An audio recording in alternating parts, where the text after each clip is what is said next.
Welcome to Talk with Tara, the podcast where we dive into the bold, the funny, and the fascinating. I'm Tara, your host, bringing you unfiltered conversations on life, love, and everything in between.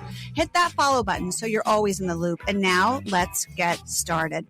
Okay, friends, listeners, I'm so excited. I have Dawn Maslar-Biggie, MS. She is a science writer, biology professor, and renowned expert on the science of love. And I saw her TEDx talk, and I was just so intrigued by the science of love. My friend sent it to me from LA. She is going to talk about why men pull away or how they fall in love with us and how we fall in love with men. But she's going to explain the science behind it so that it's logical to all of you out there who are dating. Whether you're young or you're in midlife, this is something that you need to know. So before we get started, let me give you a quick bio. As I said, Dawn's a science writer, biology professor, and she's a renowned expert on the science of love, known as the Love Biologist. She blends scientific insight with relatable storytelling to help audience understand the biology behind attraction, relationships, and lasting connection. She's contributed to Muses and Visionary magazine in South Florida, is the author of, you want to get this book, From Heartbreak to Heart's Desire, Developing a Healthy GPS, Guide Picking System. We all need that.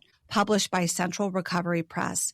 Dawn serves as an adjunct biology professor at Nova Southeastern University. She has also taught at Broward College and Kaiser University and has reviewed numerous academic biology textbooks. Dawn's expertise has been featured on TEDx, NPR, Fox 31, Daytime TV, and Living in the Heart of Virginia. She's also been a guest contributor on platforms such as She Knows, Cupid's Pulse, and Your Tango. Previously, she hosted a relationship-focused radio show on Holistic Lifestyles Radio, WWNN 1470 AM, and she lives in South Florida. Dawn, I'm so happy to be interviewing you.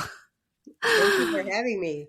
Yay. I wish bio too. I know, but it's interesting. People want to know who the expert is. I'm going to refer them to your TEDx talk too, because I just love that. It was a story. I like how it was a story, but I wish I would have known all of this information when I was in my 20s dating. I think this is Absolutely. Really important. And if I would have known, I would have acted or done things so differently. Can we start off the idea that you are the love biologist, and how did you first become interested in studying the science of love? Well, it started way back. I had my own issues when it came to dating, and I basically had a broken picker, so I was attracted to the wrong men. And in that course, I started writing, and I saw my pattern, and it became apparent, and I decided to do something about trying to fix my pattern. That's where the first book came from, the one you were talking about, From Heartbreak to Heart's Desire. But after I published that book, I started working with women. There was not a lot of information out there. It was everybody's opinions. Mm-hmm. And there were actually books out there that people were using. They were written by comedians, like Steve Harvey's book. Right. She's Just Not That Into You. And I'm going, why are comedians relationship experts? Why isn't there any science? Yeah. So I started researching it. I'm a professor, so I have access to all the world's literature at my fingertips. I can go to the stacks and do this research. So that's it. I spent 5 years researching, pouring into all the material to understand love. Oh. What I discovered was love just wasn't one thing. And that was part of the problem, is that we try to focus. Everybody says, what is love? I mean, the definition of love, what is it? And it's different. There's different phases of it. Can you tell us the different phases? Well, the first phase is actually attraction, which has nothing to do with love. Attraction is that feeling when you lock eyes with somebody and you start getting the butterflies, the sweaty palms. That's attraction. I used to think that meant something. Mm-hmm. So it meant I got to be with this person. There's something there. You get that same feeling if a masked man walked into the room. Oh, God. It's more an epinephrine. Right. It's your body is telling you to pay attention. It's not saying fall in love and move in with this guy. It's like, just pay attention. It could be a bad guy or a good guy. It doesn't matter. I was getting into these relationships with people I had no business being in relationships with based on that. Mm-hmm. So that was just attraction. Then there's another phase. It's what I did the TED talk on is the dating phase, where we build up the neurotransmitters to fall in love. Mm-hmm. And as I said in the TED talk, men and women fall in love differently. The third phase is falling in love. So that's where we see these crazy things happening into your brain. We see your hormones jumping all over the place. We see deactivations of part of your brain, including the ventral medial prefrontal cortex. Mm-hmm. That's the part of the brain that judges the other person. Hence that saying love is blind, Oh, because it interesting. literally is. Oh, it Or is. it is for 2 years. That only lasts for 2 years. So do you just stop? Are you just not feeling the attraction and love after 2 years? Does it So just then become like a family feeling?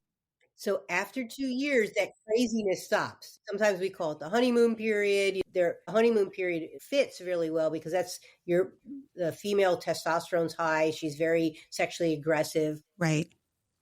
And then there's a cooling down period, and your brain starts coming back. So you start seeing the other person for who they truly are. And you start Mm, noticing things that may bother you, like they like to smack their lips when they eat cereal or in the morning or something like that, right? right. Right. And then what we see when it comes to long-term relationships is now that the activity was in the primitive part of the brain is now moved to the front of the brain, where we share components with brotherly love, empathy, morals, ethics, compassion. And it is actually love then becomes a decision. If we Mm. decide to be loving and stay in the relationship, that's where we see the activity. If we stay in the primitive part of the brain, it becomes stressful and the relationship usually ends. Oh, interesting. Is there a way though? I mean, it sounds kind of bleak. We have this like love and lust and we want to have sex all the time in the beginning. And then 2 years later, we have to decide, are we going to stay with this person? Does that mean that the relationship gets boring? So in the first 2 years, in that falling in love part, we see brain activity in the area very similar to cocaine. So it's that like Mm. jumpy, exciting, Hmm. can't sleep. And then later on, if we're in long-term love, we see activation in the area of the brain with the opioid receptors, which is Mm. a more pain relieving, a calming, a soothing type of love. Interesting. It becomes very different, but it Okay. is a nurturing long-term love that is actually healthy for you. Which one do you prefer? I prefer the long-term love because I'm in a marriage. Yeah, yeah. Okay, okay. I like a little bit of both. I like the beginning part where I'm excited to see someone and I can't wait. That doesn't mean that you not are excited to see him anymore. Oh, When okay, you're good. in long-term love, now you have it's a bonding, a familiarity, but you're still excited to see him. But it's almost a trust and a link and it's your person. Okay. I You like don't that. really have that in the first 2 years. In the first 2 years, you're just kind of excited and crazy. You have to get over that part of when you start judging them and you're accepting them for who they are. They're accepting you for who you are. So it's different. In that first 2 years, you're not seeing each other for who you are. So Mm. now you're that person's with you because they want to be, not just because their brain got hijacked. Okay, I get it now. You know, I do know a lot of women, though, that have been married for a long time, myself included with my ex, and they say, I feel like I'm living with my brother or my roommate. So that's always the fear of just becoming too familiar and losing that, that romantic feeling. But I guess that takes work. Right. And that's where, that once you understand these phases, now Hmm. you can adjust to them. Okay. So if you're in a long-term relationship and it starts to feel like that, that's Right. where you start making plans to maybe have date night or do something more exciting. Don't just stay in the rut. Okay. I mean, you're Okay. 50% of the relationship. Right. Good point. That's a good point. So can you talk about, I just love the biology of vasopressin, oxytocin, how men end up bonding with us or getting in committed relationships with us. Because what I'm noticing, so, I was in a 20-year marriage and then I got out as a middle-aged woman and I started to go on those online apps and I started to talk to other women and a lot of women were just sleeping with men right away. So Yeah. I'm old fashioned and it's interesting. My mom is a dating expert and she would always say, before I even heard the science, it takes 2 years to get to know someone. She used to say that to me when I was young. Don't get married until for 2 years it takes to get to know someone.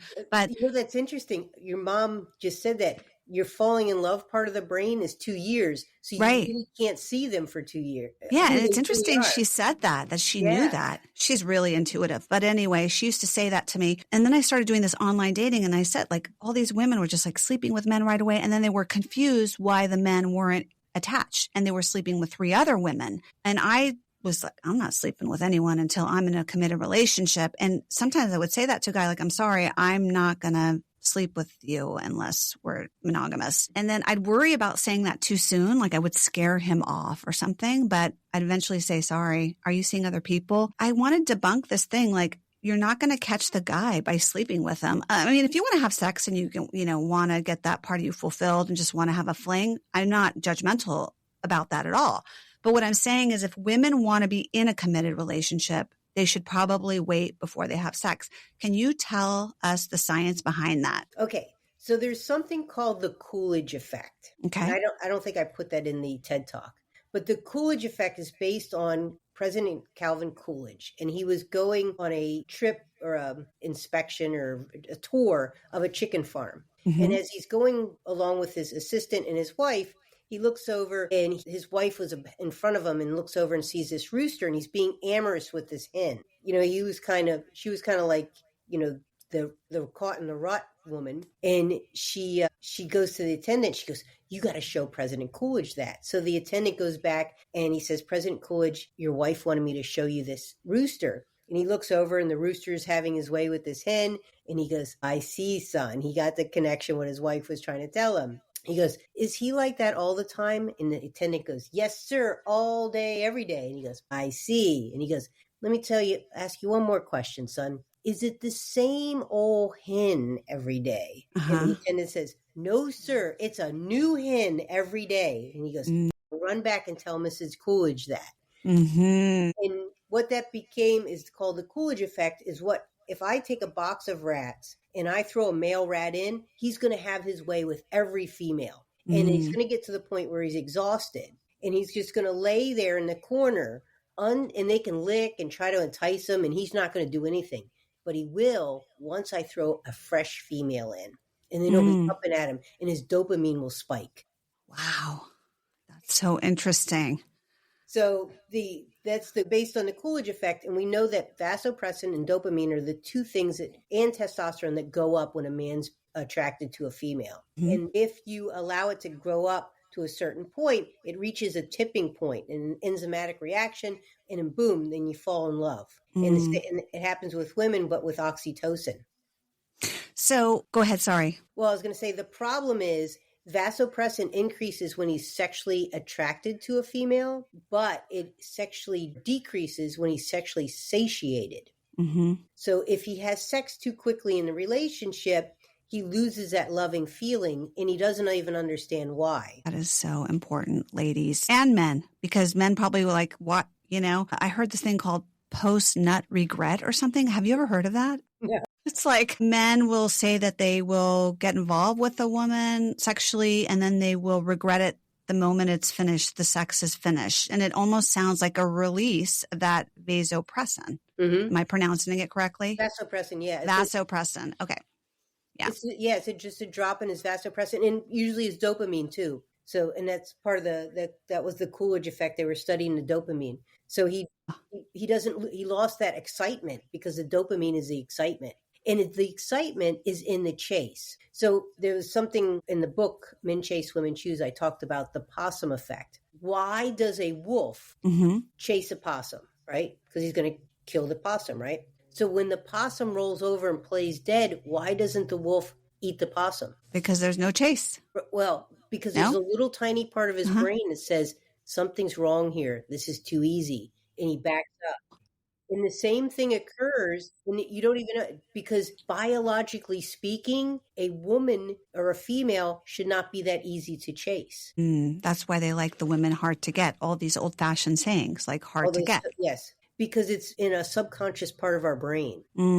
It's interesting. My mom used to say this as well. And I'm actually going to interview her, I think, for Mother's Day because she's so knowledgeable. She used to say, Tara, a cat does not chase a dead mouse. Yeah, exactly. She used to say that. You cannot expedite things. You have to be patient. And I hear a lot of wonderful women who are go-getters in their careers expedite things. They have this masculine energy. What do you think about masculine, feminine energy? Is there any science behind that, or is that just kind of woo-woo? I guess what people are trying to say when they say masculine and feminine energy is more like, are they more logic-based and running off of their prefrontal cortex brain, or are they emotionally based and they're running off more the emotional part of the brain? And there are a lot of women that have a higher testosterone level too. Mm-hmm. And as what happens with men and women, if you're pursuing a goal, if you're chopping wood, if you're in sports, your testosterone will increase. We may have testosterone too. So if she's in a position of power, she may be more testosterone at play. Got it. That's where that masculine energy. So are you doomed, or can you be conscious of it and try to lean back more and not chase the man? Do you think the woman is doomed if they have more of that testosterone? No, Can they control it? Not. Okay. Absolutely not. I think so. Those same women, and I'm really kind of one of those women. Mm-hmm. Once you understand the science, then you make your adjustments, just like you would in business. If you understand the process, you make the adjustments according to the process. Okay. Or according to the goal of the right. Okay. So will you give us a scenario? You meet a man, you really like him. And you don't want to be like all the other women online, just like easy peasy, ready to go. What would your advice be? Well, it's simple. It's very simple. Okay. You already said it. You don't want to sleep with somebody until you're in a committed relationship. So as I said, dopamine, vasopressin, and testosterone increase. So testosterone blocks the effects of oxytocin, which is the bonding hormone. Oh. When a man commits to a woman, his testosterone drops. Okay. Just by saying it. And once that occurs, then he's more likely to fall in love and also more likely to stay bonded. What does that usually take? What's your recommendation? What you need to do is state in the beginning your requirements. Okay. My requirements is I'm not going to have a sexual relationship until I'm in a committed relationship. Then you let him take as long. If he's got to struggle over this, you just let him struggle. But you just keep reiterating, this is my line. Okay. And until he asks you to be in a committed relationship, you don't cross the line. Okay. I like that. What about, can you tell our listeners, men and women, about oxytocin and what that does as well? Because I do remember in your talk, you were saying women fall in love because of the oxytocin. It's kind of the opposite, right? Men need to show love through their commitment, but women fall in love by this like touch and skin on skin. Both men and women, there's a buildup of neurotransmitters. Mm-hmm. So men, it's testosterone, dopamine, and vasopressin. And then boom, once you fall in love. And we see the craziness in the brain. A woman is dopamine and oxytocin. Okay. She gets oxytocin when she trusts him, when she touches him, when she kisses, caresses, when she's treated well. But she gets a huge spike when she has an orgasm. So then she's more likely to fall in love. And remember when I said when you fall in love, all that craziness happens to your brain. Your serotonin level drops to the level of someone with OCD, obsessive compulsive disorder. So you're obsessed by this person. So he calls you at 2:00 in the morning. You know you shouldn't go over there, but because you're obsessed, you're over there. Or you're looking in his window wondering where he's at. That's what's happening to your brain. You can't see any red flags anymore. And you are basically kind of prisoner to your hormones at that point. It is intense. Oh my gosh. You don't want to take that risk. No. And I think the longer you wait, then they start to develop that commitment toward you. Then you could slowly release your oxytocin because you trust the person more, right? Well, we want what the whole point of that is we want to both fall in love at the same time. Mm-hmm. Falling in love is going to be great. So in order to fall in love at the same time, he's got to make the commitment. As soon as he makes the commitment, then she's free to release her oxytocin in the form of an orgasm, and boom, we're both falling in love. I like that. I love that. What do you think about attraction? I did watch a video where you were in class teaching students about the man was blindfolded Oh, yeah. and you were having him smell, use his sense of smell. Can you tell us about attraction? I mean, so many of my friends who are middle age are like, oh, men only want younger. And when I was thinking about separating, I would hear like, don't even bother separating because men only want younger women. You're not going to meet anyone. It's going to be so hard out there. And I met someone who's wonderful. So I think it's kind of what your mindset is. But can you tell us about attraction? Like, is that true? Is attraction always just visual? I mean, can it be other things? Well, for females, we use the five senses, so there is a lot of other things. For male, most attraction, a large portion of it is visual because he's got 25% more visual cortex or visual neurons in the cortex. So he's got a bigger play when it comes to attraction. But what is he looking at? He's looking at, and one of the reasons why he likes younger women is that he's looking at levels of fertility. Again, it's subconscious. This is innate, built in. The male's always going to be looking for the most fertile looking woman. So the long hair, the shiny hair, the clear skin, she doesn't look sick. She has a nice waist. It looks like she can maybe have children or whatever. It's going to be those type of things. That man that was blindfolded in the classroom, we were doing copulins. Copulins are produced for women during ovulation.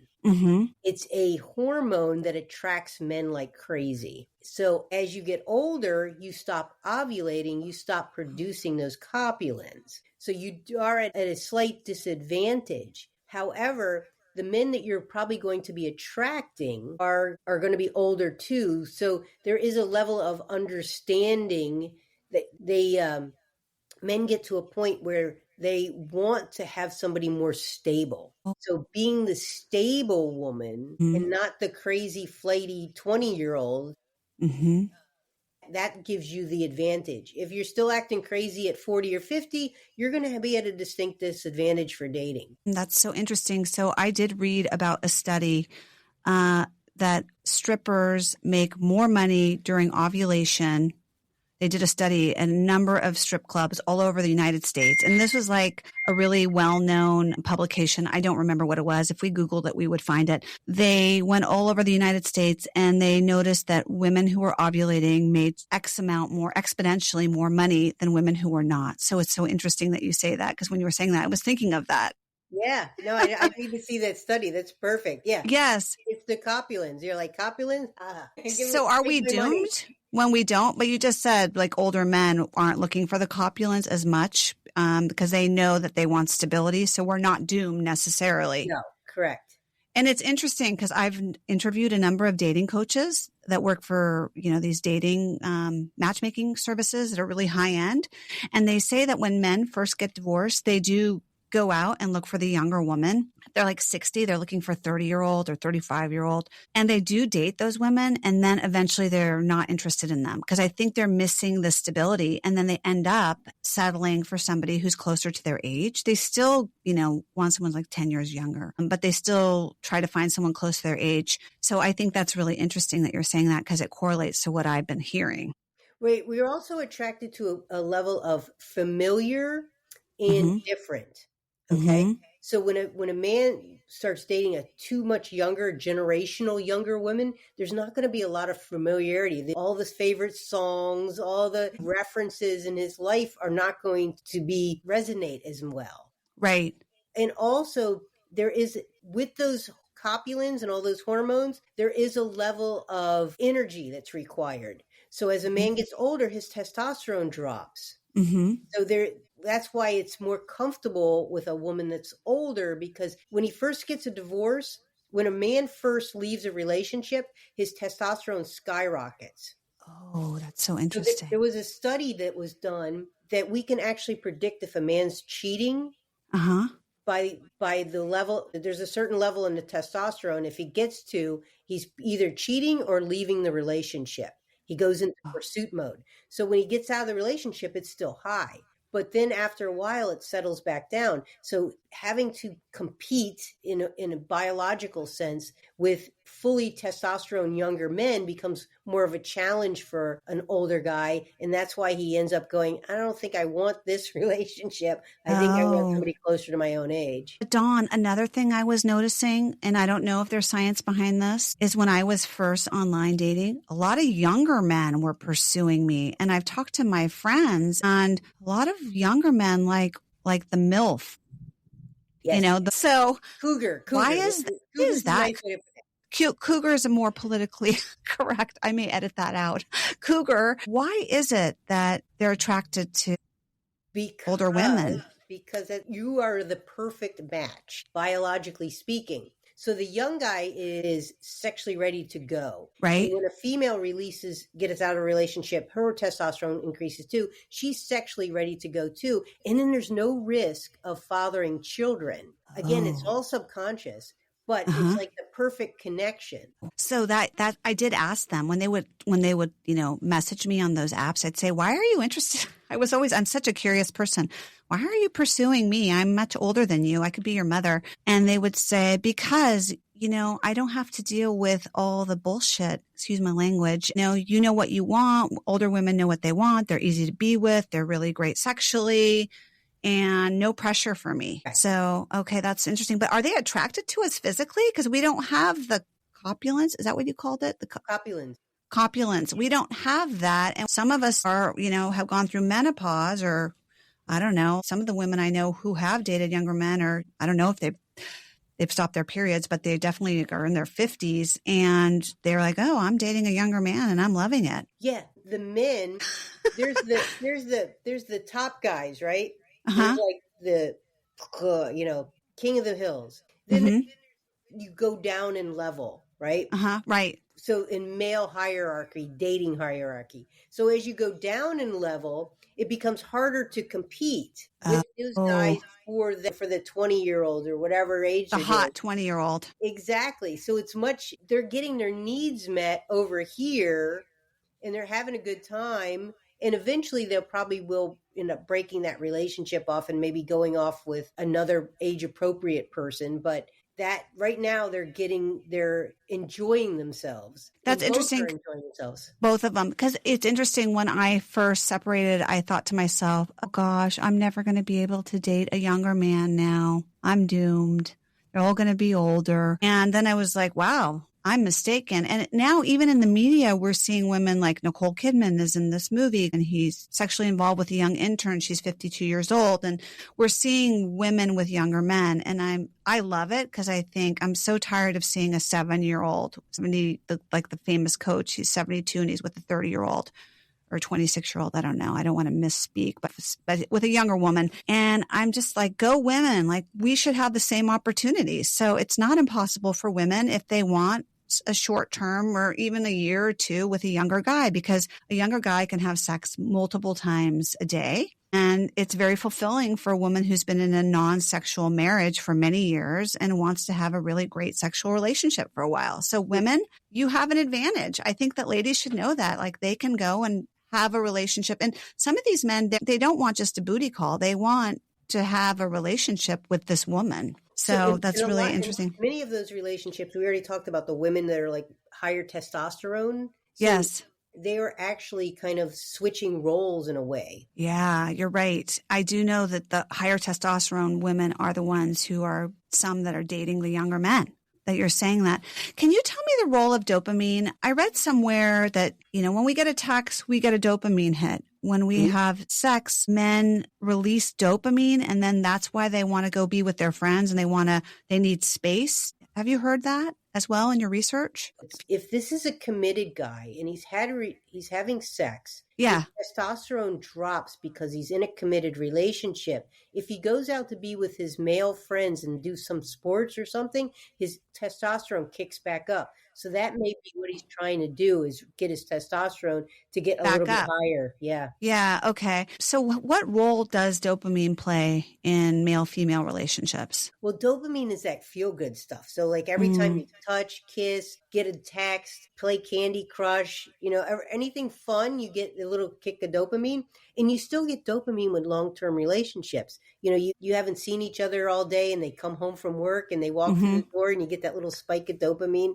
It's still there. I mean, it's that little, you don't get it, you don't have it all the time. It's that feel good hormone that spikes up every now and then. I see. Okay. You have dopamine withdrawal if you're not getting that anymore. Is there such a thing? I don't know if there's so much of the dopamine withdrawal. I know if you break up while you're in the falling in love relationship part, when you're in that love phase, that you get a crushing blow. And that's mostly because of the serotonin that's dropped. Okay. Okay. So I'm sure at that point that it's more about the serotonin than it is about the dopamine. So speaking of that, is there any science based on breaking up? How to do you try to get your serotonin up by exercising, being in nature once you go through a breakup? Are those some Yes. advice for people? Absolutely. Working out, being with your friends. You're going to try to get some replacement, not necessarily serotonin, but like some oxytocin with your friendship. Those will get your neurotransmitters up in better balance. Sitting at home, eating ice cream's okay, but sitting at home watching depressing movies is detrimental. It just keeps it going down. So yeah, get outside, be with friends, bring joy into your life, be with your animals, whatever it is. Okay. You coined the idea of the guy picking system, the GPS. Can you tell us what it is and how women can use it more consciously? Okay. So we are attracted, I said before, a level of familiar and different. So familiar, unfortunately, could be the alcoholic father. Mm-hmm. So it could be, it could be negative, the familiar. And then different, we like different, but not too different. So the more trauma we have had in the past, and we have a female particularly have a larger amygdala, we like the excitement. So we like that dopamine hit, that you get a dopamine hit from the excitement.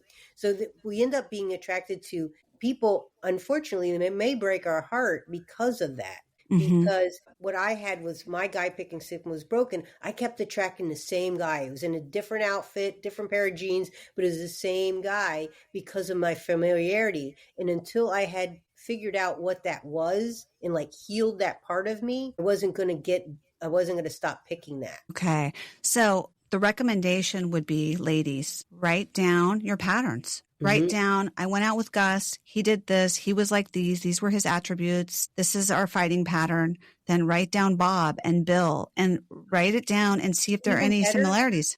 Well, even better than that, you don't even have to go through all those old guys. Okay. What you really need to do is decide what your 5 must-haves have to be. Okay. I've heard this before. Yeah, I was basing on my relationships on that feeling I got. Yes. That tingle. If it was, yes. But yeah, exactly. But that tingle is not a good indicator. What do I really want in a person? So I'm like dating these guys that are, doesn't quite really have a good job, doesn't visible means of support, maybe a felon, all these kind of things those are not what I want in a relationship. Right. So I got my must-haves and then I got my deal breakers. Okay. So he can't be married. I mean, you get those, Yeah. Yeah. And when I stuck with that, it changed everything. Wow. Okay. That is a really good tip. I think you should be a dating coach. I did it for a long time. Oh, you did? Yeah, you would be amazing. I did what you said. I wrote my 5 must-haves, and then I wrote my little maybes if I could put a little extra stuff in there. And with my mate, it was the first time in my life I felt really safe. Yes. And I was like, wow, I haven't felt this way before. I feel safe. This is a new feeling, and I really liked it. Yes. And I want women to feel safe, and I want them to stop sleeping with a guy because they want them to commit. I want women to if I could be a spokesperson for women, it would be, that's why I wanted to interview you so badly, is like, respect yourself, hold back, make yourself first, put yourself first. And that will make the guy chase you, because you have boundaries. So I have another question. Is there really such a thing as love at first sight? Yeah, no. Okay. Yeah. That's attraction. Okay. So when you get that, like, it's him. You better run, girl. Okay. Got it. Okay. So that's just attraction. The alcoholic father right there. I have had that at my first thing out of my marriage. And it was, everything you're describing, it was like textbook. And so, yeah, I agree. As soon as you feel that, like, so much attraction, it's like a drug. Yeah. It is. It's like a drug. When you feel that, like, it's like a drug, and you don't feel what I feel now, which is, I still have a really great attraction with my partner now, but it's a safe, I know I can count on him. I know he's going to come through. The other one was like, I didn't know. And let me tell you the problem with that, right? So the love at first sight, we get that, like, really that hooked on attraction, right? So then we rush into the relationship. But norepinephrine is what we're feeling, and that is a fight or flight response, and it's meant to be temporary. So in order to get that same feeling we just had, we have to amp it up again. How do we do that? Drama. So we end up getting into these, like, crazy relationships, on again, off again. Could be, mind bending. Some are even violent. So Tommy Lee and Pamela Anderson, they met and married within 6 days. They had that on again, off, that crazy relationship. They finally broke up. I think it was 2 or 3 years later. And he ended up doing 6 months in the county jail for domestic violence. He got to that point. Yeah. So that's what you're looking for. That's love at first sight right there. Okay. So be careful. Any tips for women who are online dating? Go have fun. Okay. That's what, all you need to do is relax. Stop with, get your must-haves, right? But don't interview the guy. Just go out and have fun, and figure out if you like him or not. Take your time. Have your bottom line of, like, I want to be committed before I have sex with anybody, and then just go out and enjoy yourself.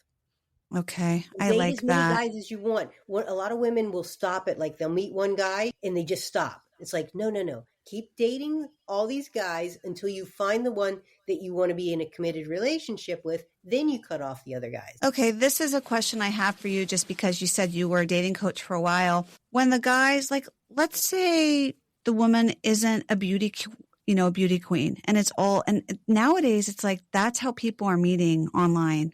It's really hard to go out to a restaurant and meet someone. They're all with their friends, and nobody's really meeting that way anymore unless they meet through, you introduce somebody. So what are some advice, like, for women who may not be, the most beautiful woman, but the men are swiping, and you hear about these men and women that show up and they look nothing like their picture. And then a friend of mine said, I went to this coffee the other day and the guy was, like, from the geriatric ward, and he said he was my age and he wasn't. And I just had to have the coffee and struggle through it. And people do that because they want to be picked. They want to go on the date. So any advice for women who are on those apps and they may not be like the filtered, gorgeous 50-year-old woman? You just said it. You're going to have to show up for the date. So who are you fooling? All you're doing is setting yourself up for pain and hurt if in disappointment, and looking at the disappointment in their eyes by not being true and honest to yourself. Take the pictures, but make sure you take it in your best light. In other words, look like you're having fun. Do a red background. Red is very attractive color, or wear something red. Don't be like, don't wear the sunglasses. Don't try to hide yourself. If you're overweight, don't just do the face. Go ahead and present yourself and allow that person the opportunity to pick you for who you are. I think your profile can also show that, like, what you say and what your interests are. I don't know. There are a lot of men I meet and they're not with the beauty queen, and they pick them. They met online and they're together. A lot of women and men are not, poster childs for Vogue magazine. No.